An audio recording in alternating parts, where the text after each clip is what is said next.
આજકાલ જમાનો સોશિયલ મીડિયાનો છે અને સેલિબ્રિટીઝથી લઈને તમામ લોકો સોશિયલ મીડિયાનો છૂટથી ઉપયોગ કરે છે. ક્રિકેટના ભગવાન ગણાતા સચિન તેંડુલકર માત્ર મેદાન પર જ નહીં પણ ખરા અર્થમાં મેદાનની બહાર પણ લોકોના દિલ જીતવામાં માહિર છે. તેઓ સોશિયલ મીડિયા પર ખૂબ જ એક્ટિવ રહે છે.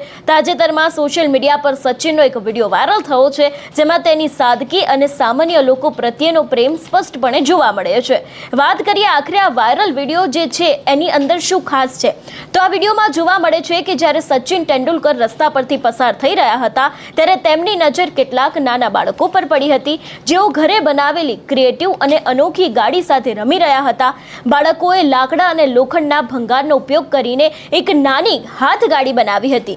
ગામડામાં નવા બાળકોની આ સર્જનાત્મકતા જોઈને સચિન તેંડુલકર અભિભૂત થઈ ગયા. તેમણે તરત જ પોતાની ગાડી રોકાવી અને નીચે ઉતરીને બાળકો પાસે પહોંચ્યા હતા અને તેમની સાથે વાતચીત કરી હતી. સચિને માત્ર આ ગાડીની પ્રશંસા જ નથી કરી, પરંતુ બાળકો સાથે વાતચીત કરી અને તેમની કલાને પ્રોત્સાહન પણ આપ્યું હતું. સોશિયલ મીડિયામાં આ વિડીયો હાલ ખૂબ જ વાયરલ થઈ રહ્યો છે. સચિન તેંડુલકરનો આ જે વિડીયો છે એ વાયરલ થતા ફેન્સ તેમની સાદગીના વખાણ કરી રહ્યા છે. કેટલાક યુઝર્સ કહી રહ્યા છે કે આટલા મોટા સ્ટાર હોવા છતાં પણ સચિન આજે પણ જમીનની સાથે જોડાયેલા છે. આ વિષયને લઈને તમારો શું અભિપ્રાય છે અમને કમેન્ટ કરીને ચોક્કસી જણાવજો. તેની સાથે અમારા સોશિયલ મીડિયા પેજને ફોલો કરવાનું ભૂલશો નહીં.